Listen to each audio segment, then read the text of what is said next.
Dun-dun-dun, dun-dun-dun. Woo! What is up, archaeologists, enthusiasts everywhere? This is Adam Pecora, and you have tuned in to Requiem for a Tuesday. How the hell are you? We're thrilled to be here. This is a very exciting episode. One, Henry Indiana Jones is back after these messages. Rate, review, and subscribe to Requiem for a Tuesday on Apple, Spotify, you name it, we got it. Stitcher is apparently going under, so not that one anymore. If you're some weird guy who uses that, you can't. So too bad. I have noticed numbers are up, so thanks everybody. Appreciate the love. We finally have reviews showing up on Spotify, so there's only 4, but still, thanks to the 4 of you who went and did that. Lots of love going around, so let's keep that up. Let's keep the momentum going. Share this episode if you like it. If you don't, get the fuck out of here. Listen to a different one. It'll be better. We got merch, rfat.bigcartel.com. My Instagram is adam.rfat if you are so inclined. Music, Multiplex, Wolfx, everything's linked in the description below. Please check it out. Support ya boys. Let's get into it. The 150th episode special is here. What a moment. What a moment. Don't know if there could be a more fitting, exciting time to hit a milestone that's not that significant, but still. Indiana Jones, perhaps the most fun film franchise. That's 3 Fs in history. You kill the Nazis, you fuck some broads, you beat the shit out of people, you get a bunch of gold. I mean, what more could you ask for? It's just the best. A nonstop thrill ride. Possibly my favorite mass franchise like this. We're on to the 5th entry here. 15 years after the last entry, which was fucking 19 years after the prior entry, which was not very far from that. A little bit of context here. It has been pouring rain since before I woke up this morning. There are floods everywhere in Chicago. The theater we went to was down a ramp. The ramp was flooded. We had to gun it through just to make it. On the way home, we had to go on the other side of some train tracks. Every single underpass for no matter what street you went to was flooded. So I had to abandon the car, walk home on foot. Rain had kind of let up, but the floods were plentiful. So, a little bit of a journey myself coming home from the theater. After yesterday having purchased a ticket, not reading the fine print at the same theater I went to today. Spanish only dubbed screening. Hispanic neighborhood. This theater offers tickets before like 3 p.m. or some shit for $5. So that is why I go there. It is worth the extra 20 minutes it may take compared to other theaters in the area. What a steal. But that was a mistake. Had to get a refund. Did it today. Caught in the rain. So went through a journey. Much like our hero we'll be discussing today. And, much like Henry Jones, I don't do it for the accolades. I just do it for the work. I just love the work. History needs to be preserved. And both myself and Dr. Jones are just here to keep the record straight, you know? I'm trying to keep movie takes out of the hands of podcast Nazis. So he and I are one and the same, fighting the good fight one day at a time. One day at a time.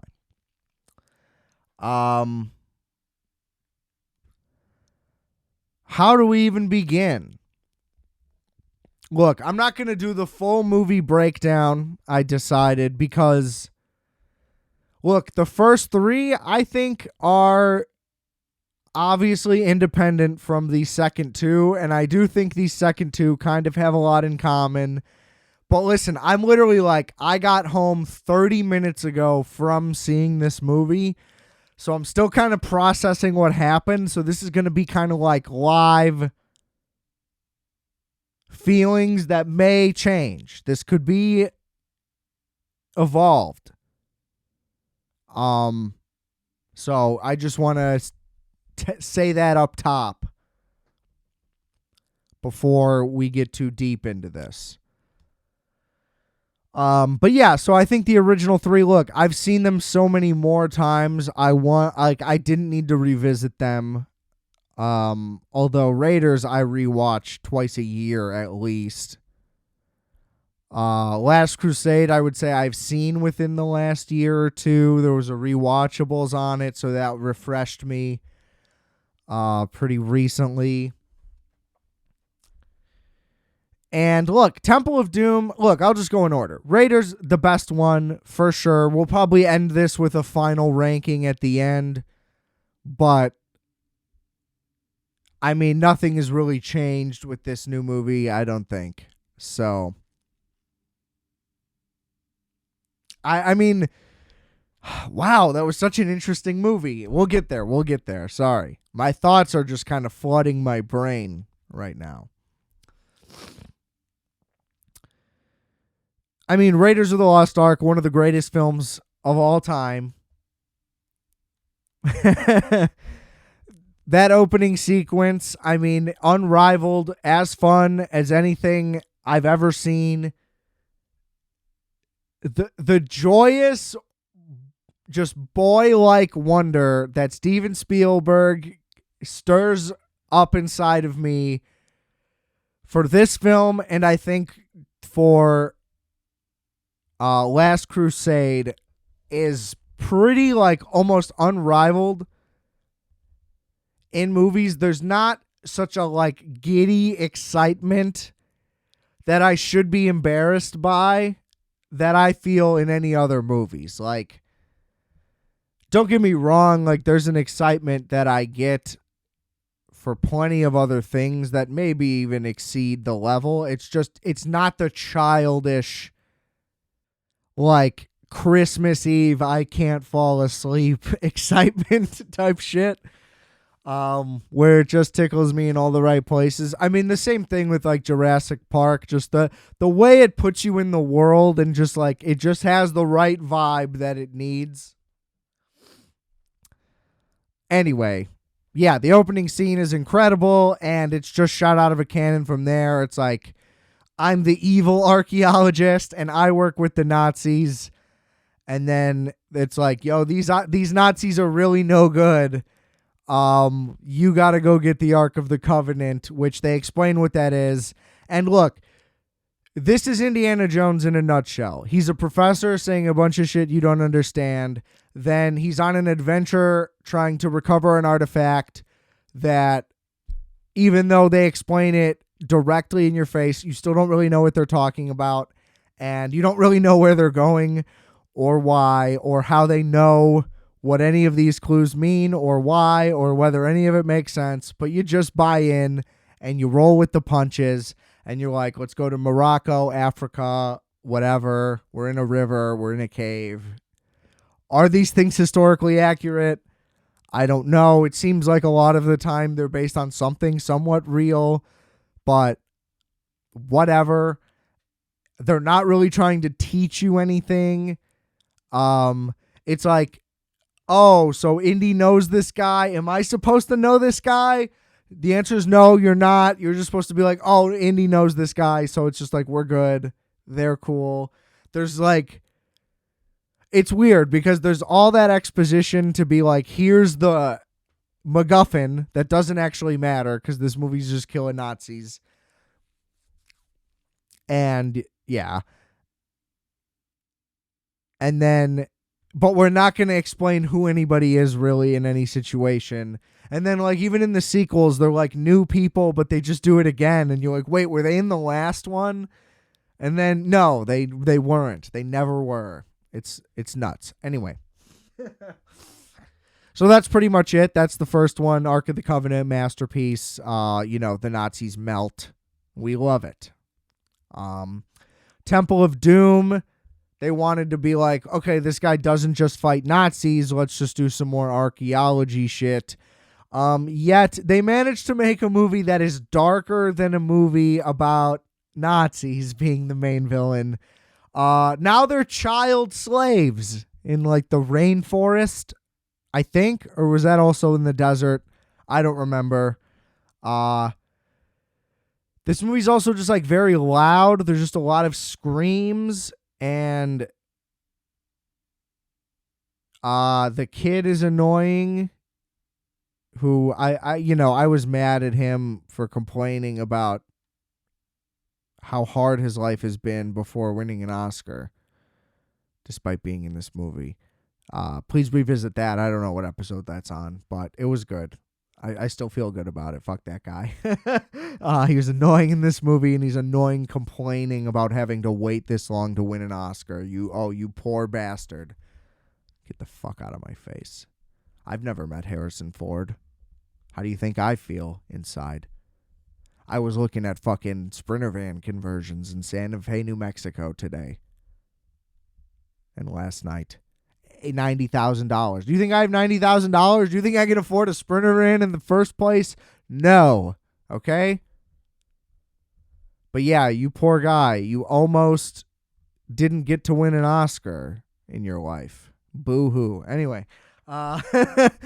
Go back down that rabbit hole. The movie's not very good. The female lead doesn't work, and it's like, why isn't Karen Allen in this? A question I have, why was Karen Allen not in all of these movies? Their chemistry together is fantastic. She's fantastic. I believe I met her once.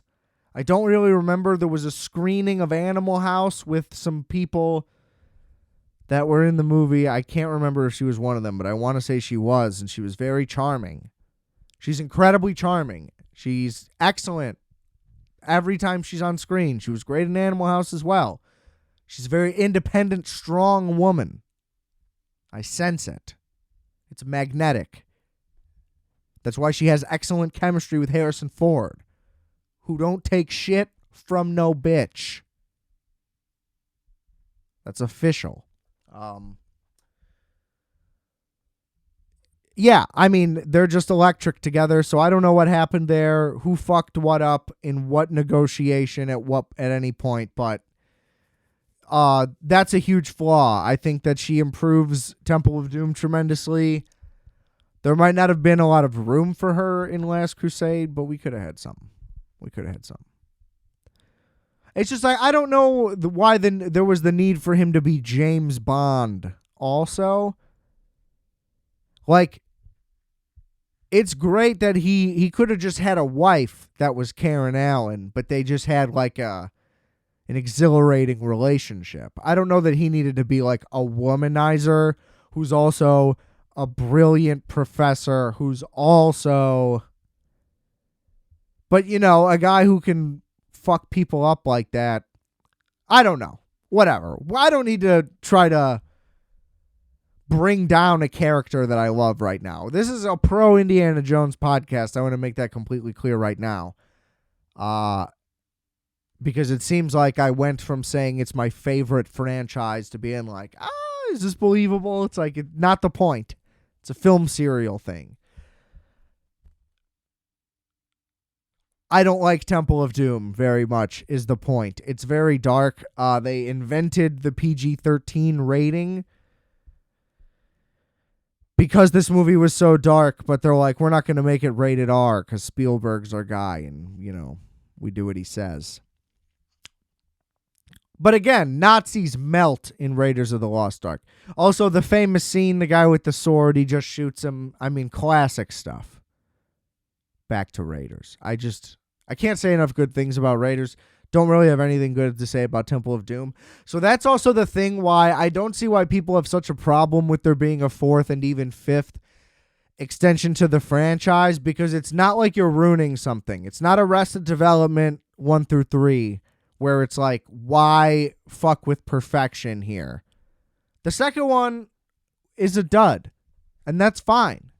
It's fine, because it still has Indy doing cool shit. The movie just doesn't work. So they don't really ruin the character, But it's not played out. Like, I still want to watch Indy do shit. It's like, we just need a better Indy adventure. Anyway. Then Holy Grail comes up. Sean Connery plays his father, who goes missing while searching for the Holy Grail. Now, another religious artifact like the Ark, which, again, is the Ark a real thing? I believe it is, but, did people know that prior? Had anybody heard of this? I don't think so. So his dad, also an archaeologist, gets captured by the Nazis while looking for the thing. They help him get away. They both raw dog the same girl who, for some reason, they both trust very easily, which is the biggest flaw of the movie, because they're supposed to be really smart, and either way, it's not like they're constantly getting, like, Indy's getting outsmarted by women in the other movies. So it was just really out of character overall. But having said all of that, I absolutely love this movie. This is number 2. I'm just going to go ahead and say it. I mean, Raiders and Holy Grail are, well, Last Crusade, are absolutely juggernaut. Like, I could watch these over and over and over and over, and have, and still will, and it will not get old. They're just barrels and barrels of fun. They actually get Adolf Hitler's signature, Adolf Hignature's signature. Bold choices by Steven Spielberg to just run with the Nazi thing really heavily, and nobody seemed to mind, because you know what? We're just ripping them apart. We're killing the Nazis. It goes back to Inglourious Bastards. Like, who cares? Just kill a bunch of fucking Nazis. This rules. Always works. The blimp scene is awesome. Beautiful restaurant on the blimp, I must add. A lot of great stuff on trains in these. All the vehicle stuff in all of these movies, fights on moving cars, they're always great. There's like a dog fight. Just amazing stuff. Truly.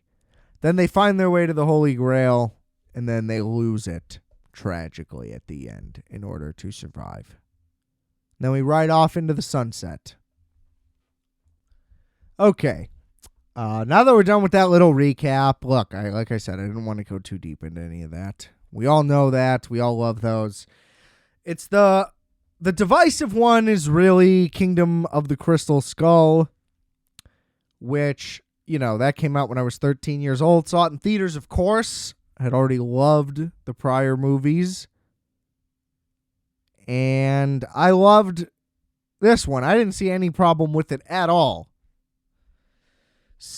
when I saw it at the time. Now, that was as a younger person.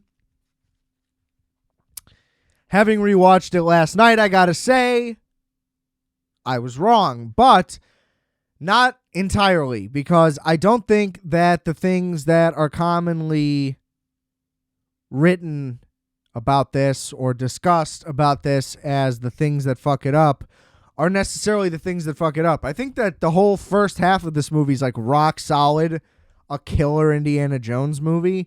The opening little like thing where the kids race the army guys just to put you in the 1950s was fun and just really exciting and really great, just Spielberg shit, like just flexing. They go to Area 51. It's like, okay, that's interesting. You realize that's where they stored the Ark of the Covenant. So it's like, okay, we're tying back into the original. And in this movie, they're already making the like Harrison Ford is old jokes. And the fact that there's a new one now is kind of crazy. When it was like, oh, can you believe they're doing this back then? And then now it's just like, yeah, who gives a fuck? Which should have been the thought then, and now the thought should be, yeah, he is too old, which we'll get into. Okay, here's the thing. Cate Blanchett, I don't know what she's doing. So anyway, it starts off, they're like, oh, we're going to do the nuke test. The base is closed. Turns out it's a bunch of Russians. They shoot the guards. They make their way inside. Turns out Indy's captured in the trunk. They're just trying to have him find the Ark, which they know is stored there. He does not, but they know that he's the one who discovered it. So he leads them to the Ark, but Cate Blanchett, yeah, she's just horrific. I'm sorry. She's a brilliant actress. The accent's way too much, and it kind of slips in and out a little bit, especially at the beginning. And she's just not threatening at all. And yeah, it just didn't work for me. But again, there's another thing here where there's like a guy that he knows, and it's like, oh, was he in another movie? And it's like, no, he's just similar to a lot of the guys that were in the other movies. He doesn't actually return from something else, although Karen Allen is back in this one, which is part of the reason why this works so well. Anyway, he gets out of it. He escapes. Ends up in the nuke town, which all of this is really cool. The A-bomb thing happens. You know, he survives in the fridge. Is it dumb? Sure. But these are based on like these really old, ridiculous film serial things anyway. He heals his dad with the Holy Grail. Again, melts Nazis with a golden arch sphere thing. There's voodoo magic shit in Temple of Doom. It goes on and on and on. What can you say? So to be like, this is unfair, because I know that that's a big detractor. It's like, this is super stupid already. Whatever. This is what you're upset about? It's all electric and really fun and exciting, and that's what these are about. It's about trekking the globe and doing fun shit. So let this be fun. Anyway, he's then tracked down by Shia LaBeouf, who is eventually revealed to be his long-lost son, with Karen Allen, who, thank God that she is back. I have no issue with Shia LaBeouf being in this. It's like, does he really fit in this world? Not really, especially in retrospect. There's just a lot of baggage that's with it, but he's good in the movie in itself. The baggage outside of it, I don't think is relevant. Like, it's on the viewer to determine if that affects them or not, but like, if you're objective about just how is he in the movie, he's fine. He plays like a generic greaser guy, whatever. They're chased through like a college campus. Great stuff. They put the motorcycle, they slide under all the tables. It's all excellent. All these scenes are great. Then eventually they make their way down because they're looking for, again, some guy who hasn't been in these movies before, but seems like he could have easily been in any of them. Another professor guy who helped raise the kid while Indy wasn't there, who is a great friend of his, whatever.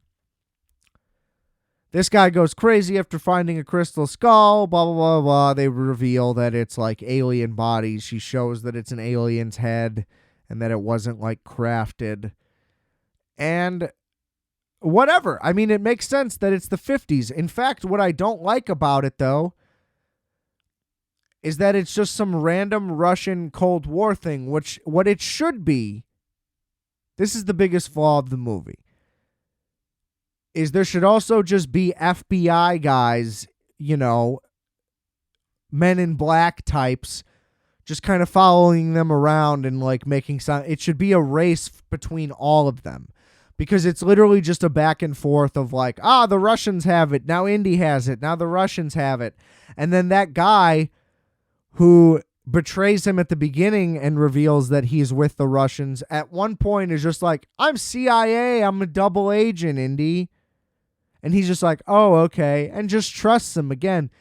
Now, as we mentioned, the woman foils him very easily in Last Crusade, so they're kind of making him out to, it kind of makes sense with prior context, but it's just silly. And then Shia LaBeouf, during a chase scene, becomes friends with a bunch of monkeys and swings through the forest to catch up to dudes on cars. And that's the worst part of the movie. It really takes me out of it. And then there's a bunch of ants that are destroying everybody, and that really takes me out of it.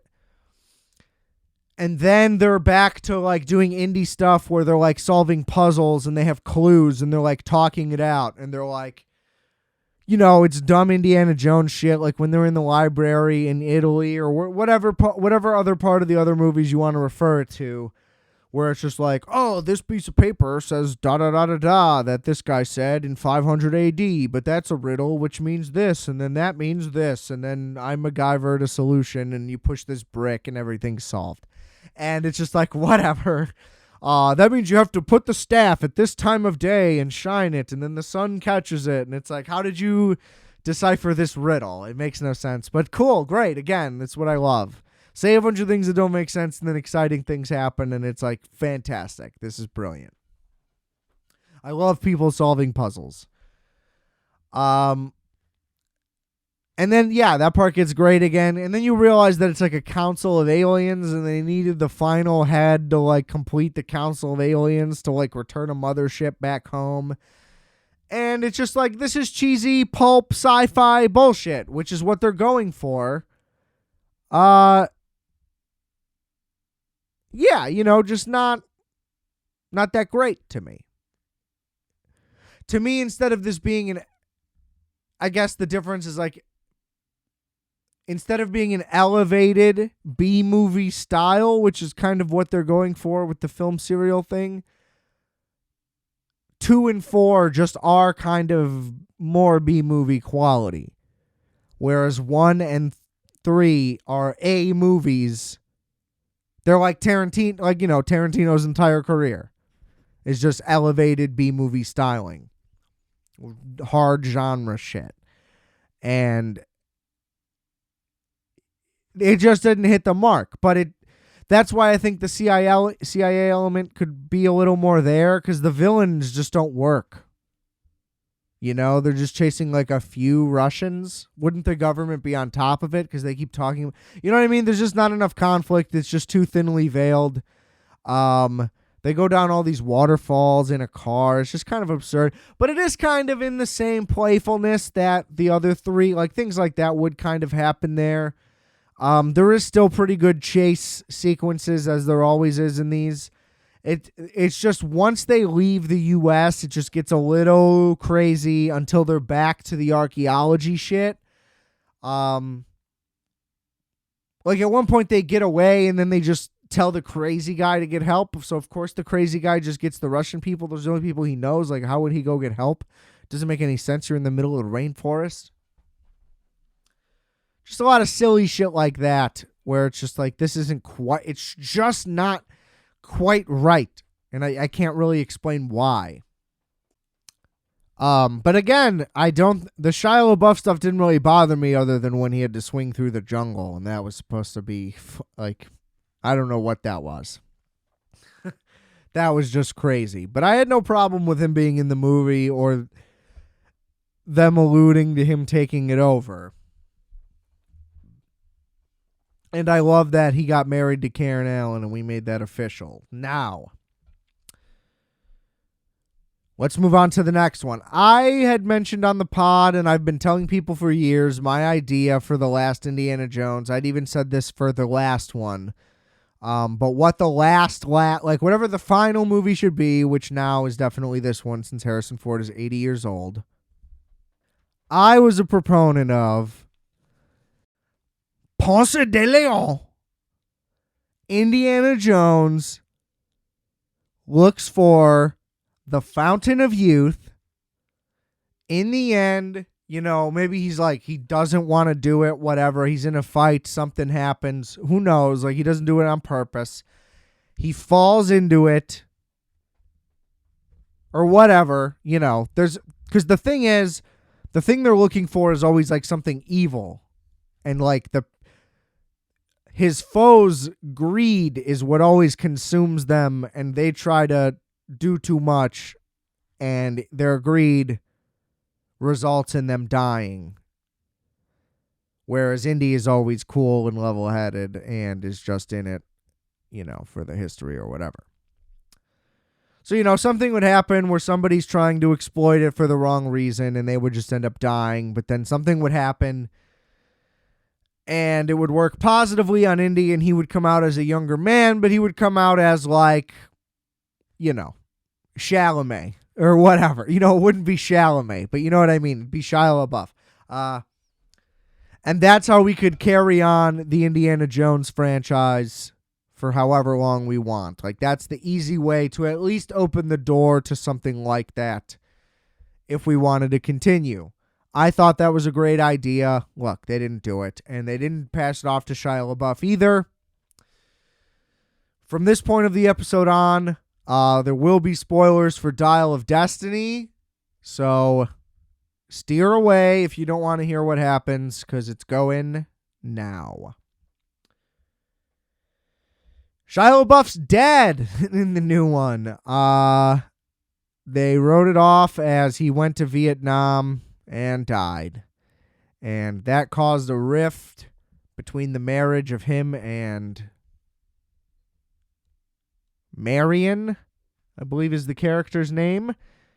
And so Karen Allen is not in this movie either until the end. Phoebe Waller-Bridge. It's just like, this isn't an exciting choice for me. I didn't watch her show that blew up, so I don't get... To me, it's just like, they threw Sean Connery in there last time. Shia LaBeouf, I get it. It is disappointing for the same reason, I suppose. But for being 13, I thought that was sick. Now I do get it, especially having just said, like, oh, we got Phoebe Waller. It's just like, I don't know. I don't know who would have been the right fit, but I just would have liked to see somebody else in this part. But she plays his goddaughter. They open with a flashback to Nazi Germany just to kind of give a prologue to the thing they're looking for, even though they've never done that before, but whatever. It's a fine sequence. It goes a bit long where they're just on this train. It shows another old friend of Indy's who we haven't met before, and this is who Phoebe Waller-Bridge's character, it's his daughter, who is Indy's goddaughter. These people, Indy has all the closest friends in the world. The guy with the fez hat does come back from Raiders, which is great. And he was also in fucking Last Crusade. That's why those two are the best. God damn it. Phoebe Waller-Bridge is his goddaughter, and she's also an archaeologist student, whatever. She's just like him, but she's in it to get these artifacts and sell them. So she's basically like the people. She's like the dude Indy was against in the original movie, only there aren't Nazis anymore, so it doesn't really matter. There's a bunch of hippies, and everybody's excited about the moon landing, and Indy's like, nobody cares about anything that happened in my generation's time anymore. I'm a miserable old man, is basically the thing. And then... basically, the dad was obsessed with this Dial of Destiny thing, He had it the whole time, ever since this initial train thing that they show. And Indy vows to destroy it, but does not, so is then swept up when Mads Mikkelsen returns. Despite being hit by a pole while on a moving train, he ends up being part of Project Paperclip and works with NASA to land people on the moon. So he ends up being central to the plot. And he kind of has his little team of Nazis and the CIA working together to get this dial back, kind of as a favor, which, they did do the Nazis. They did do the Nazis, but right. Like, they did right by the Nazis. That's the term I'm trying to think of. Those dudes got paid like fucking crazy to come work for the... read about Project Paperclip. It is really unbelievable if you're not aware. The cushy life you could only dream of for the Nazis. Anyway. So yeah, this Dial of Destiny, they reveal that via its complex mathematics, it exposes rifts in time. So not a religious artifact, although in the original thing, they are trying to recover a religious artifact and return it to Hitler. Mads Mikkelsen's purpose is to try to return to Germany 1939, which to me is early, to try to kill Hitler and take his place as a stronger leader, and will not make the same mistakes he made. Sure. Whatever. A little extreme. All it had to be was like, I would go course correct this or that to point it in the right direction. But hey, if you're trying to time travel, your purpose better be pretty crazy, I guess. So that's fair. But then it's basically just, this movie's just like a race to who can get it first, which they all kind of are, don't get me wrong. But they're starting from the same place at each time. Like, it's literally like the Amazing Race. Like, we're here. You go, like, you have the lead, now we have the lead. Now you have the lead, now we have the lead. It's kind of just like Skull, where it's like, we have the skull, now they have the skull, now they have the skull, but they have the secret, but they have the riddle, but we have the thing we need with the riddle. And then everybody switches whatever. Same dumb shit. And there's not a lot of action. I think that's why they had the prologue, because it's the most Indiana Jones-esque sequence. Even the score in this, a little less triumphant. It's a little more flat. Like, we can't quite get there. All the times Indy kind of tries his classic moves, he just kind of gets thwarted, and it doesn't really work. He just has a smaller foe this time, where it's like he's not going after entire armies of people. This movie, it makes sense for it to be a smaller, like, militia armada type thing. A lot of parallels to Crystal Skull in that, where it's like they're just against a small group of Russians in Crystal Skull. This one, some rogue one paperclip Nazi who managed to land us on the moon, and his goons. A manageable team to defeat, because that guy is also pretty old. So, you know what I mean? It all kind of works.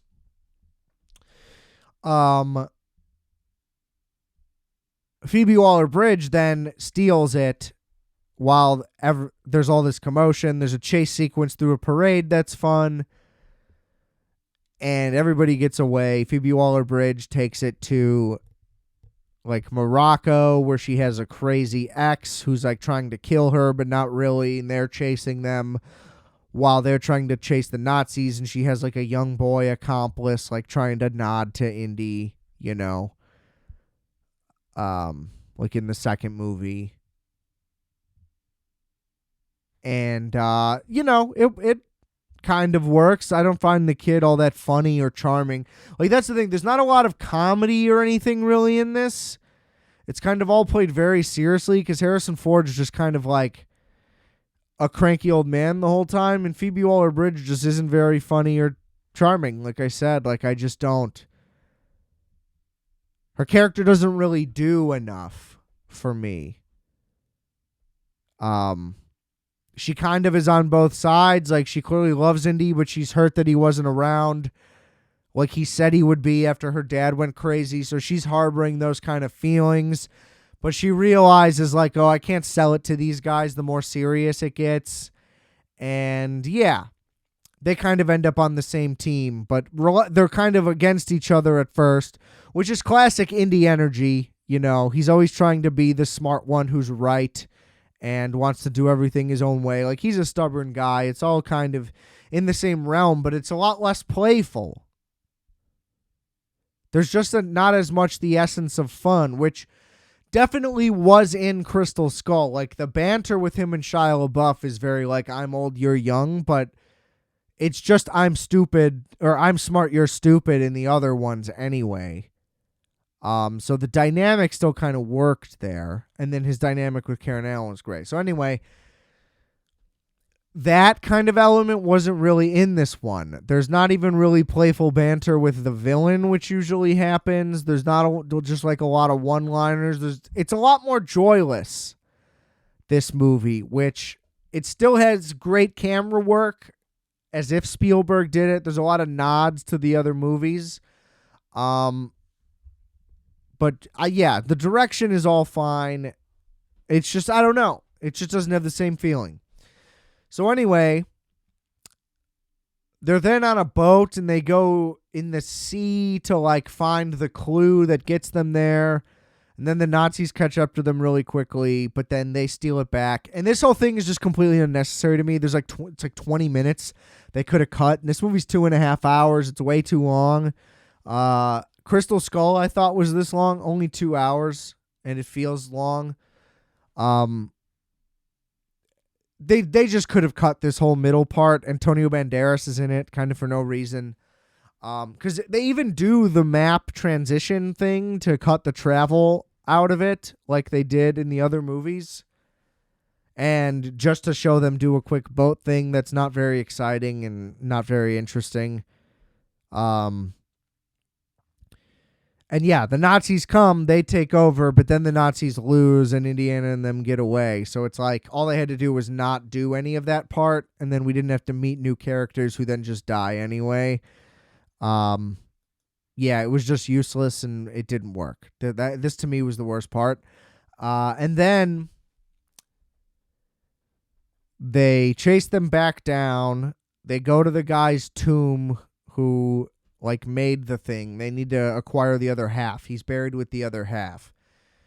And then they put it together and they realize that it works. They discover the rift in time, but then the rift actually takes them back to 200 BC. Yes. And they time travel to this guy's origin time. I forget his name. Archimedes or some shit like this.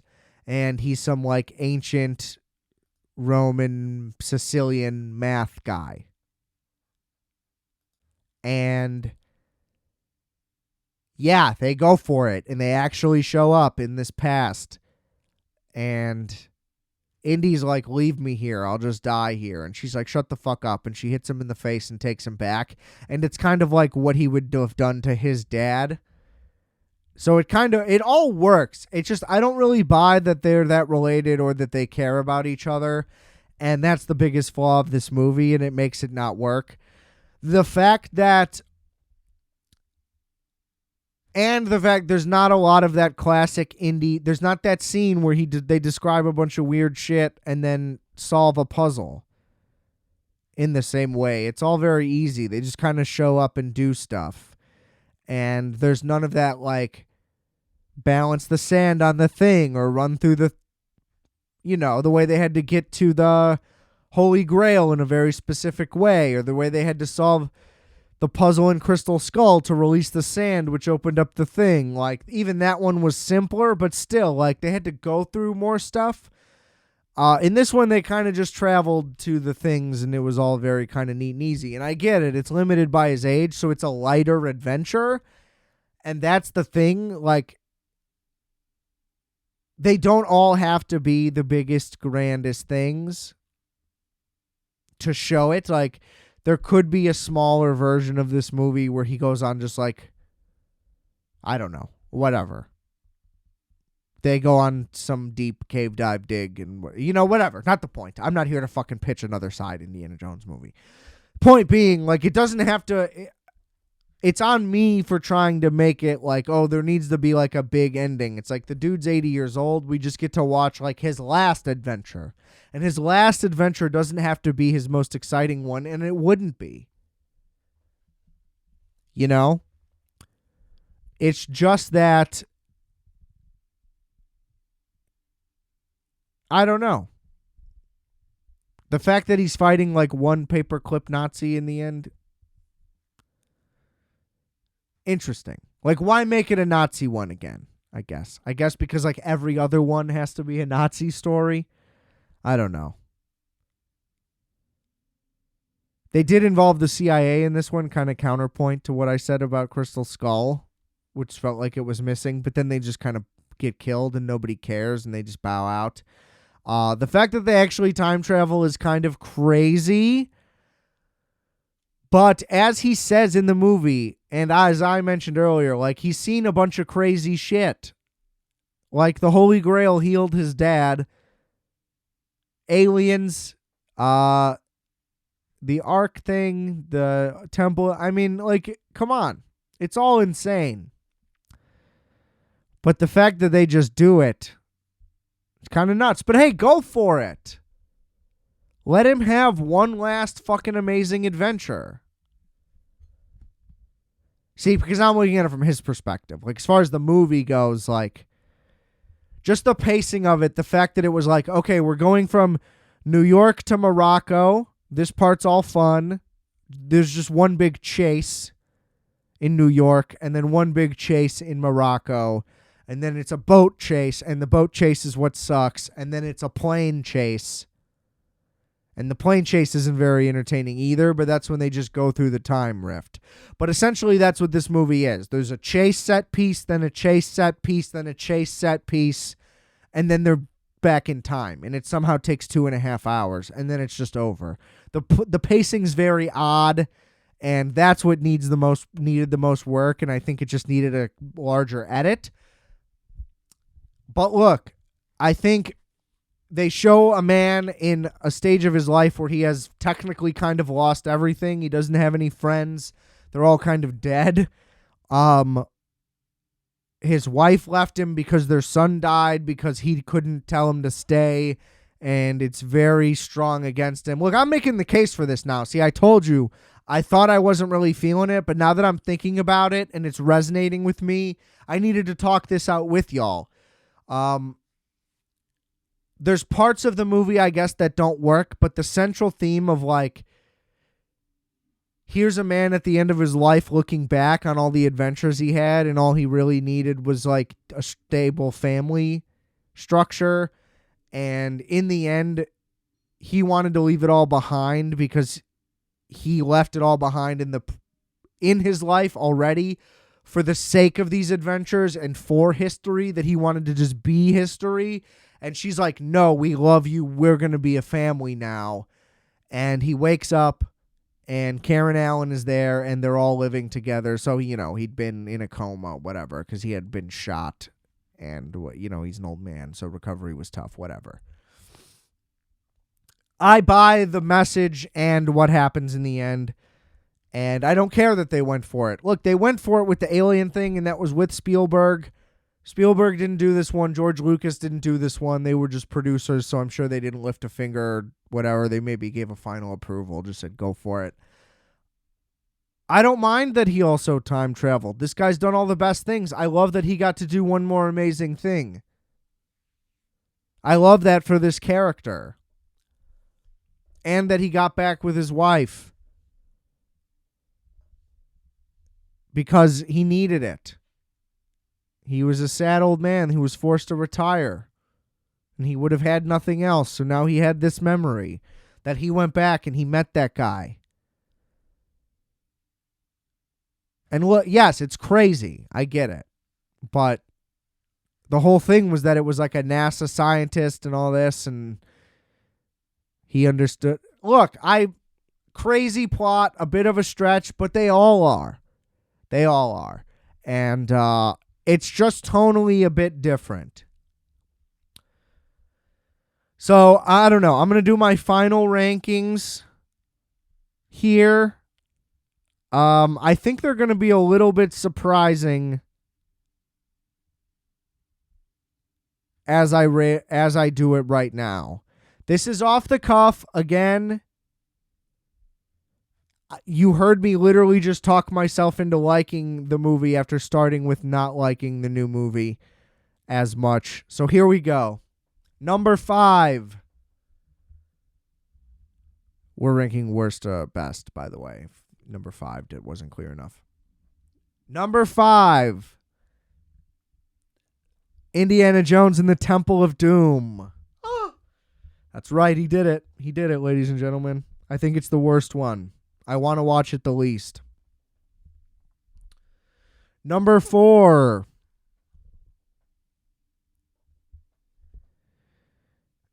Indiana Jones and the Dial of Destiny. It was hard. It was hard. That and Crystal Skull are neck and neck because, look, I really hate that middle sequence of Crystal Skull, but I also kind of hate the middle sequence of Dial of Destiny, as I said. Crystal Skulls is way more far-fetched and stupid, but this one's is just a little more boring, and the movie's too new, and it's just, I don't know. It's like, really, it's 3B and 3A, and Temple of Doom is just 5. So 3A, Crystal Skull, for the reasons I just said. Number 2, obviously, you know what? Number 1B, no, it doesn't deserve. It does deserve to be that good, but Raiders just deserves its own tier also. So number 2, naturally, Holy Grail, baby. Last Crusade, number 2. And number 1, Raiders, naturally. So, running that back. Best to worst. Number 1, Raiders of the Lost Ark. Number 2, Last Crusade. Number 3A, Indiana Jones and the Kingdom of the Crystal Skull. Number 3B, Dial of Destiny. And number 5, Temple of Doom. Those are my off-the-cuff, having just seen the new movie rankings. Number 1 and 2 are going to be locked in forever for sure. It remains to be seen how I feel about Dial of Destiny. Look, I think James Mangold kind of did the Wolverine thing where it's like we have to send this guy off, middle-aged, powers aren't quite there. It's that he was the right guy to do it for that reason. I'm going to take this franchise, but I'm going to show you what the dark old side of it is like. You know what I mean? What it's like when you're over the hill doing this type of shit. Yeah. And look, they basically had to rely on chase scenes because what else could Harrison Ford do? I get it. And,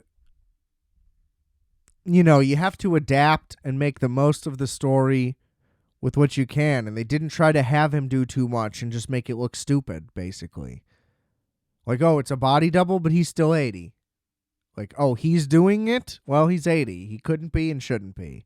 So don't CGI it, you know? The guy kind of did what his limitations were. I just wish there just wasn't the joy that there needed to be, and there wasn't enough humor to counterbalance what wasn't enough action or really mythology that they typically build in. But again, they're all really talking about nonsense, so maybe I just kind of zoned out this time, and it just wasn't as interesting. But it seemed like it was a little more secondary, the mythology of what they were trying to go by. And they kind of wanted this one to be a little more character-driven. But that's just kind of not what the franchise is. You know, that you kind of need to go deeper into the pulpiness of it, because they played it kind of straight and emotional, but it's technically about time travel, so it's played a little too serious for that. And so I think just, with some editing and a little bit of tonal work, it could have gotten a little more out of it. I think a little higher ranking for me initially, but I respect what they were trying to do, and I think it's not like I don't think Crystal Skull like ruined a send off or anything, and it was like something that needed to be corrected by any means. But I think, like, why not do another one? If you have a story, do it. And sure, it's outlandish, but like I said, they didn't all work already anyway, and I don't think that this was a failure. So it's like, as long as it's not a failure, then, if I wanted to run all 5 back, I wouldn't be like, well, I'm going to skip that one. Like, if I felt like marathoning it out, like, you wouldn't watch Rocky 5 again. You wouldn't force yourself to do that. Maybe you would. I probably would for the series. But, it's a worthy entry, and I think the context of watching all 5 in a row might make it an even better movie. I don't know. Yeah. I don't really know what else to add other than you should go see it and, see for yourself. Maybe I'm way off, but the reviews keep getting better and better, it seems like. Seems like financially it's going to do pretty well. So who knows what the future might hold. They might do another prequel series. Who knows? It's the one thing of Indiana Jones I've never watched. They had a young Indiana Jones TV series. May get into it. It's on Disney+. So maybe look for that on an episode coming soon. I have been looking for more things to watch. Speaking of which, The Idol is something I have begun to watch, so that episode will certainly be coming soon. We just had to do 150 for Indy. God bless Harrison Ford and this franchise. It's unbelievable. Just his level of contribution to franchise, like the best franchises in movie history. What an icon, Harrison Ford. I've been meaning to do The Fugitive on here as well. I have some notes about Chicago. Kind of ties in with The Bear on that. The logistics of that movie are kind of upsetting, but that's all right. I think I want to do it with U.S. Marshals, so we'll see if I get on top of that. But yeah, look, I'd prefer to have another Indiana Jones movie than to not. I wish they would have made another one in the mid-90s. I think that's what we were missing, and that's what made Crystal Skull and this one just feel so separate.